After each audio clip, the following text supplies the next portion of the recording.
It's 2023 November, and we've gone through a weird 3 years, I guess, behind us now. One thing that's been weird has been models that have come out and we haven't been able to see them in person, or models that came out and were very, very limited in production, and so we just couldn't get our hands on them. And there's been cases of models that have come out that we honestly just weren't fans of. The Giant lineup has had a little bit of all of those things, and it seems that for the 2024 model year, that pretty much everything they're touching looks absolutely amazing. The decisions as far as specifications, just design details, everything they seem to be doing is just kind of back to the core of what Giant does, and that is to build amazing value bikes that have amazing suspension performance, courtesy of their Maestro suspension. And this bike in particular here, this is a 2024 Rain Advanced 2. I think this is just another excellent example of a bike that represents good value, amazing performance, a well thought out part spec, and as far as carbon fiber 160, 170 bikes go, 160 millimeter rear travel, 170 millimeter travel fork, I think this is probably one of the better options that are out there for 2024. So in this video, I'm just going to show you some of the details about this beautiful bike. I'll maybe even bring up a detail about another bike in the Rain lineup that I think is worth mentioning. And hopefully by the end, if you're in the market for one of these enduro all-mountain kind of a bikes, this has helped you get a little bit closer to being able to make a decision. My name is Graham. This shop is Bike Bros. We're in Cochrane, Alberta, Canada. And I do these videos showing close-ups of some of the details on the bikes, talking about the details, what might matter, what might not, maybe some shortcomings in some cases, to hopefully give you a better idea of what's out there and to help people with their purchasing decisions. So this particular video is going to be about a Giant Rain Advanced 2. Advanced means carbon in this case. The Rain is their 160, 170 millimeter enduro bike, and we're going to get into some details. So I will start with some details revolving around numbers. This particular bike, the Rain Advanced 2, is, look at that, there's not even a price tag on here. Why is that? Oh, that's because I'm taking this one for myself for a little bit. But this is $56.99 in Canada. I went looking on the US Giant website and I could not find this bike at all. So I don't know if that's a case of them delaying this bike coming into the States, or if Giant USA has chosen to bring in different bikes in the Rain lineup. This is a full carbon bike, including the rear end, that rocker link, and the front triangle, but that's got nothing to do with numbers. Other numbers that carbon affects is the weight of this bike. This is 34.5 pounds in its fully stock setup like this, which is pretty reasonable these days, given a lot of enduro bikes getting into the higher 30-pound range. Other numbers would include there are flip chips in the back of that rocker link. This is the middle flip chip. So this flip chip isn't a flip chip, it's a removable chip. But in this little baggie on the handlebars, that is the other flip chip, which will give you a high and low setting for that. What that'll do for you is do things like changing head tube and seat tube angle by about 0.7 degrees, or in total changing bottom bracket height by about 10 millimeters. So those are all numbers. Other numbers on this, with the 150, 160, 170 for travel. Last year's Rain, the 2023, Almost got forgotten because we were still in the middle of crazy supply chain issues, and so there wasn't really much in the way of media about that bike. So for a lot of people, if they've just been looking at the Rain, the last thing they remember on a Rain is that there was a 146 170 millimeter bike that had the Rain name on it. And while that bike actually rode really, really well, I would not say it lived up to the Rain name. The Rain has been for a long time a privateer race enduro bike of choice, and with the amount of travel that the last generation of this bike had, it just wasn't up to snuff as far as being considered a proper enduro bike. So this is back to being able to be considered a proper enduro bike. And to back that up, this year, both the first and last rounds of the EDR UCI Enduro World Series were won aboard the Giant Rain, with Luke Meyer-Smith at the beginning of the season and then Jon Denude at the end of the season. So there's some serious proven performance of this bike. Proven performance that proves that we don't need to have our chain going up and over an idler pulley there. Proven performance that this is efficient enough, handles well enough to handle some of the toughest descending courses in the world. I'm going to go over some quick details about spec here. Drivetrain, Shimano SLX 1x12, obviously that's going to be a 1051 12-speed cassette on there. We have alloy 30mm wide giant rims on this bike. We have a really appropriate tire option, Minion DHR2 29 by 2.4 on the rear. That is set up tubeless already, so this is a nice thing. Giant basically sends the bikes to us without tubes but with some sealant. To complete the story on this being enduro ready, that is a double down rear tire. So this bike, part of my story about this bike is for 5,700 bucks Canadian. This is a bike and probably about as low a priced carbon bike as you could pull out of the box and actually consider racing on. Continuing on, we have that SLX back there, SLX cranks. We have, and they're 170s all the way down to the smallest size of this bike, which then they switch to 165s. So that's keeping up with the modern trend of no longer seeing 175s on mediums or bigger bikes. MRP chain guide, I told you about that flip chip in there and the fact that this is carbon. This particular shock that we're seeing on here is a Fox Float Performance. That basically means that we just have a couple levels of pro pedal, rebound adjustment being the red knob there, and it's an air shock. No piggyback, and if I was going to pick anything on the bike that I would potentially want to upgrade, I think that is pretty much it. There's a lot of other things on here that don't have fancy names attached to it, but are actually really good as far as performance is concerned. We have some pretty good sort of cable management going on inside the chainstay there, and then it's wrapped to the guard that goes up over top of the chainstay here. Attaches to the top of that bottom Maestro link, and then it goes into these nice screw-in little plugs for the frame. The nice thing with those is then if you need to replace anything with the caps out, you've got a big enough hole that you can stick a bent spoke or whatever in to fish cables out through those holes quite easily. We have a downtube storage system here. Works quite nicely and very easily. So there we have, and then it comes with a little baggie in there, and important that it's got that little pull tab on that baggie because I've used this on a giant trance, and the one thing is if you have something heavy in there, it has the chance to shoot down pretty low, so that pull tab will still be attainable even if this whole thing is kind of shot down into the lower portion of your down tube. You can also, if the little baggie wasn't in there, you'd be able to see that inside are basically where your cables or brake lines actually are visible in there, and so it does give you some easy access and a way to tie things down basically so that there's less chance of any noise happening from those.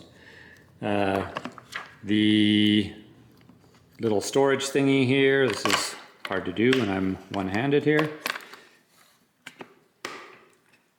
Judging by, this is the same system that's on the Trance I've been riding for a bit. You don't really get any noise out of this, and no issues getting this back on once you've got a bottle mounted on there. So it works out pretty well. I just find the little opening to be a little bit too small. Seat posts on these bikes are the AT version of the giant contact switch, and that AT is adjustable travel. They have a very nice positive pop-up, top-out sort of a noise. We have the giant Romero saddle on here, which I have found to be a saddle, I would say, almost on par with something like a WTB Volt as far as comfort goes. So nice to see a good stock saddle. Switching around as we go back here, that is a 200 millimeter rotor on the back. That is a 4-piston Dior level brake on there as well. We have some good down tube protection. Down lower here, it's quite a thick rubbery type stuff that goes all the way around the hump and right back to the bottom bracket and covers pretty extensively down there. And then ahead of that up here we have some pretty thick 3M covering so that you do have something to protect that, that shuttle guard kind of area. As I mentioned with these Dior brakes on here, these things, a lot of people don't realize that this is essentially the same level of brake as an XT brake. It's still got 4 pistons. You can just see the edge of the white pistons in there, which means that they're the ceramic pistons.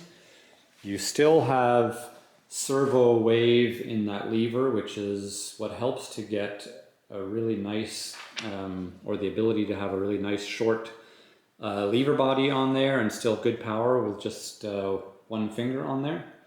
The only thing that you're not getting really that you do get on the XT levers is tool-free adjustment. So instead of having a tool-free Twizzler there to change your reach on the lever, you've got an Allen key there.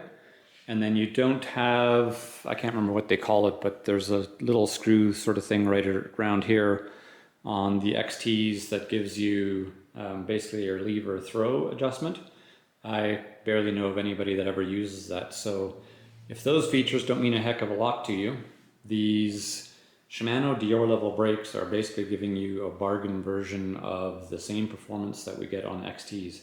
And one thing I would say is for the people who aren't fans of Shimano brakes because of the wandering bite point, from the few times I've ridden these levers or these brakes, I think that maybe it's some of the like that reach adjustment that happens up here that might have something to do with when we're getting the wandering bite point on Shimanos.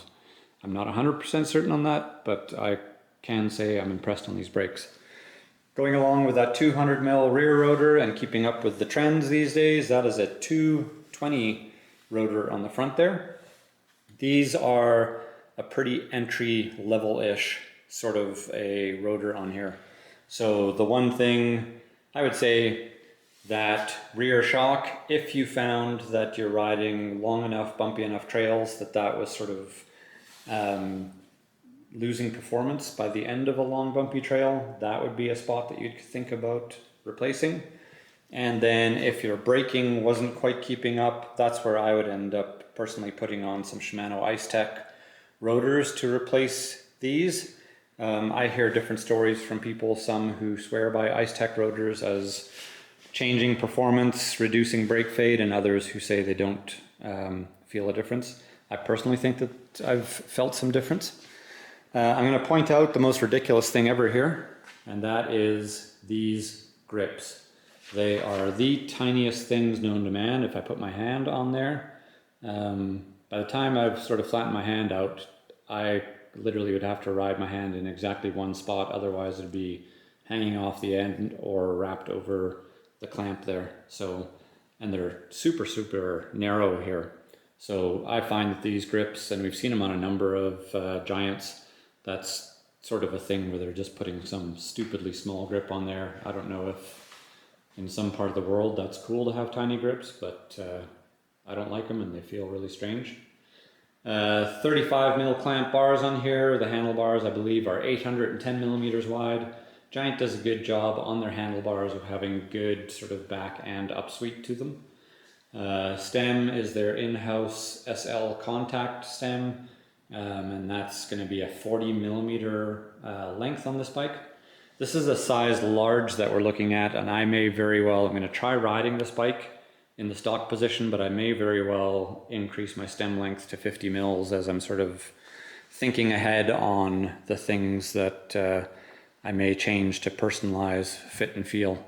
I'm at the tall end of what they recommend on this size large, being right around 6'1". So that's just a thing to consider.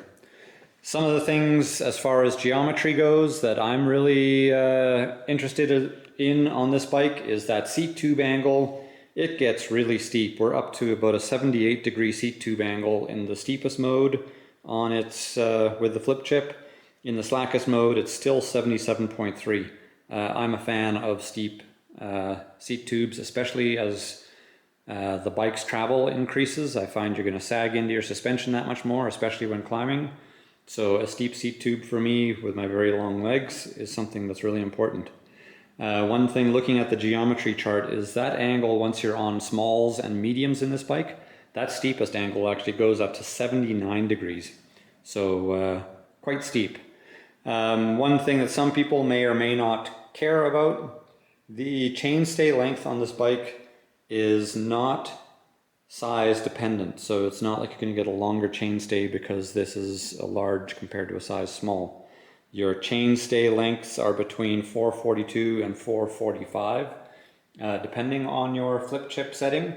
So a minor setting adjustment there. But I would say that those lengths probably, I mean, for the mediums and larges, I think in this bike, probably a really appropriate length that you're going to feel really centered on here. One other thing on here, head tube angle, 63.5 up to 64.2 is your range for head tube angle. With that in mind, I will probably be riding the flip chip when I'm riding this bike. I'm going to try it in this neutral zone, but I will probably go up to the steep mode.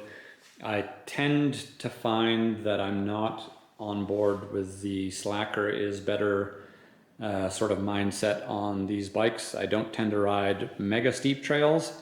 I tend to like trails that are up and down, and I find that I can adapt my riding style just fine to about a 65 or close to that head tube angle. So any slacker and just being, I don't know if it's got to do with my body's proportions, but I have a hard time sort of feeling like I'm getting my weight onto the front wheel that well. So I prefer staying on the steeper end of things. What other things would you want to know about on here? There's a little bit of a close-up of that new Giant logo that we're seeing. I've touched on the things that I'm maybe not thrilled about, these miniaturized versions of grips being one of them. Potentially that rear shock, although we'll see if all of the sort of talk about needing a piggyback on a bike that is designed around descending. And then beyond that, I don't know if there's anything that you could pick apart on this bike. Weight is impressive. All across from the brakes to drivetrain to suspension. Actually, that's the other thing I didn't touch on. This fork on here is a fork that we haven't seen yet. This is a Fox 38 Rhythm fork. So for those who don't know, in the Fox lineup, a Rhythm is often sort of considered to be like an OEM spec choice, something that you see on bikes but you don't often see available as a sort of aftermarket part. What I was expecting when I saw a Rhythm on the spec list for this is that we wouldn't see this rounded arch on here, because that is basically what we see on the performance and above, like up to factory forks. And we wouldn't see the capability for the little bleed port things on the back. This has the ports but doesn't actually have the buttons on here.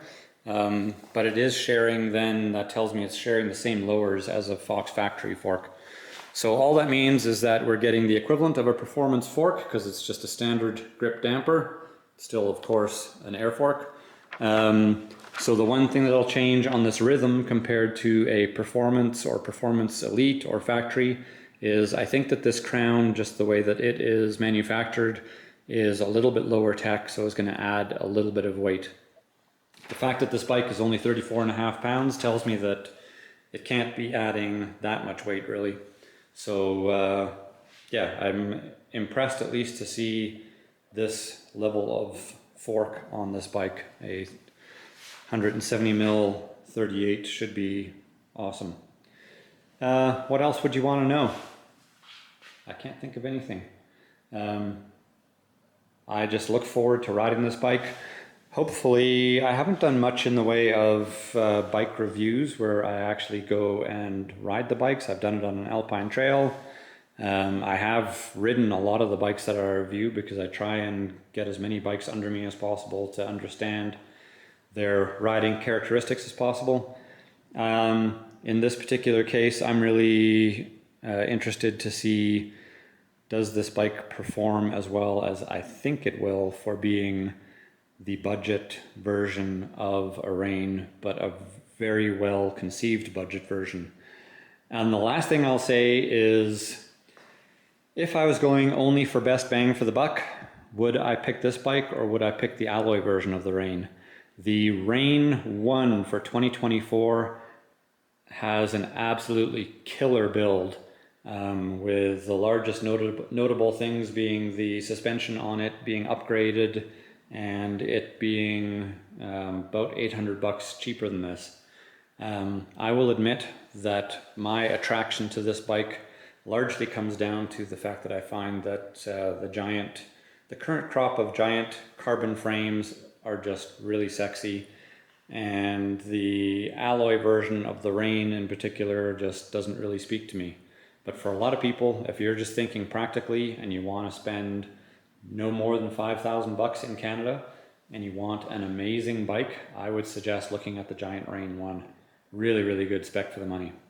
So that's me. I'm out. If you're still here, you have a lot of patience and you're a real bike geek. So you may as well just like and subscribe and follow along, and you can learn about way more bikes in the future. We'll talk to you later.